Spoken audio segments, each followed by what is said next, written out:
This may just be one of the most sophisticated video games in the world. Up to 20 tactical fighters maneuvering in simulated aerial combat at close to the speed of sound. Speed, acceleration, rate of climb, rate of fire, all are represented with total accuracy. And no wonder. The programs for this game are created by pilots and planes of the United States Air Force. The F-15 is a crack, frontline air-to-air fighter. But this isn't a gun or a bomb or a rocket. It's an AIS, an airborne instrumental subsystem. An extremely sophisticated instrument pod that helps put the fine edge on a pilot's skills.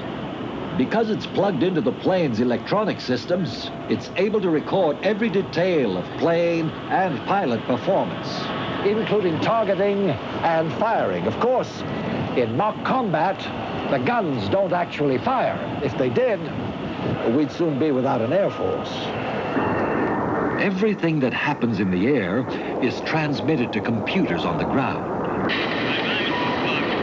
I got him. Going down. Swallow now. Stay with him. 6 o'clock. Crossing over. Running down. Running. Duck your guard. Duck your guard. I'm tracking. He's in my sights. Roger. Ground here. Mission completed. Roger. Let's go. This is a debriefing room where pilots come after their missions to see what they did right and what they did wrong, whether they would have emerged the victor or the vanquished. By using electronics instead of weapons, pilots perfect the techniques they will need should they ever be called upon to fly in actual combat. Electronics provide little assistance in the battle with the forces of nature.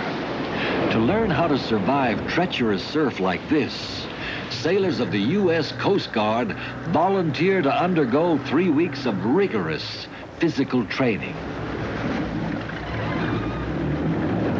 For Coast Guardsmen, a tour of duty here at Cape Disappointment in Washington is an honor. While attending the world's only motor lifeboat school, sailors first learn the textbook techniques of search and rescue operations. Then, they must risk their lives to put them into practice.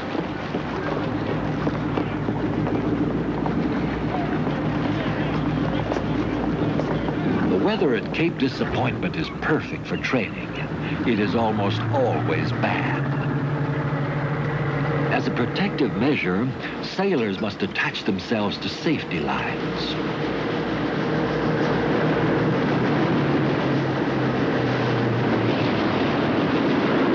The gigantic surf is capable of smashing a normal vessel. The motor lifeboat, however, has been specially designed to survive such a beating.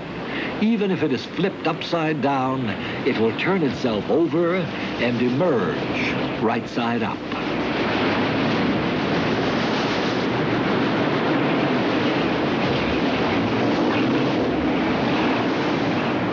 Bringing a boat this close to a rocky shore is dangerous.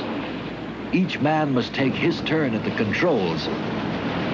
While one trainee struggles to keep the boat in position, the others must demonstrate their ability to survive in the churning sea.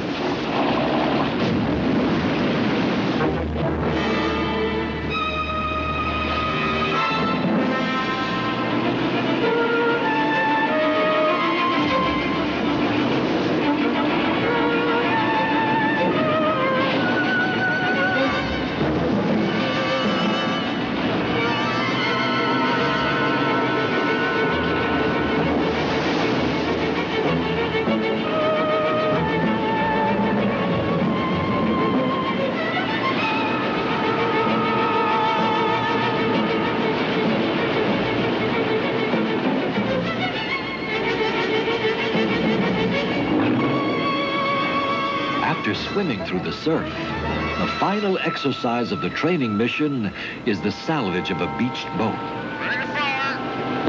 A thin line carried by the flare is used to haul in a larger rope to attach to the beached craft. If the line is not kept taut, it could foul the boat's engines.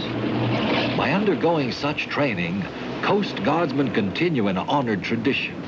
It's their job to save lives, even when it means they must risk their own. In the military, such risky physical training is a standard procedure. For ordinary civilians, however, it is not, unless they enroll to accept the Treetop Challenge in La Honda, California. Welcome to Treetop Challenges. This is your day. We're here to serve you. The goal is to have you emerge a little bit strengthened, a little bit more wise about what power you have inside of you. The old philosopher said this one time, is the most holy form of theory is action. You just got to do it. There's no way around it. Okay, up road. Down road.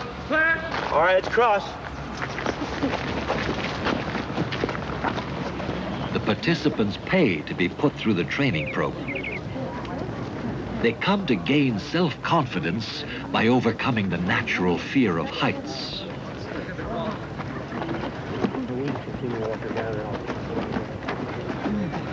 The training begins with simple warm-up exercises that begin the transformation of a group of strangers into a functioning team. All right, let's reverse the direction, go the other way. The simple act of falling backwards is a way to get to know each other and, more importantly, to develop mutual trust. Each individual must be confident that if they fall, someone will be there to catch them.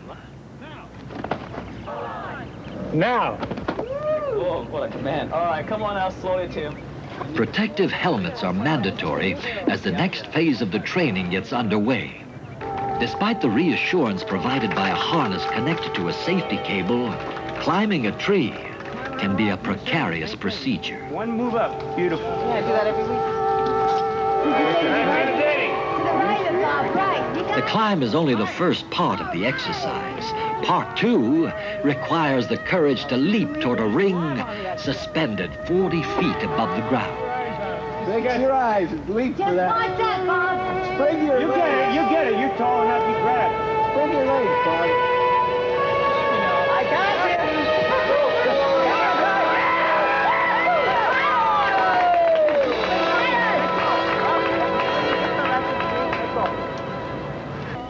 A soaring net of ropes dangling between towering trees is the final obstacle. It's 6 stories high. The object is simply to get to the top.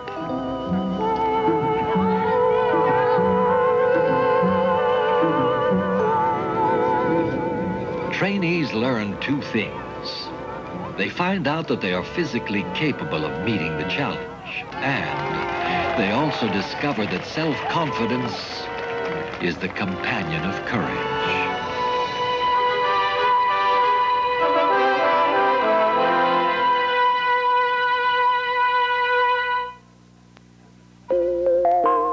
As a training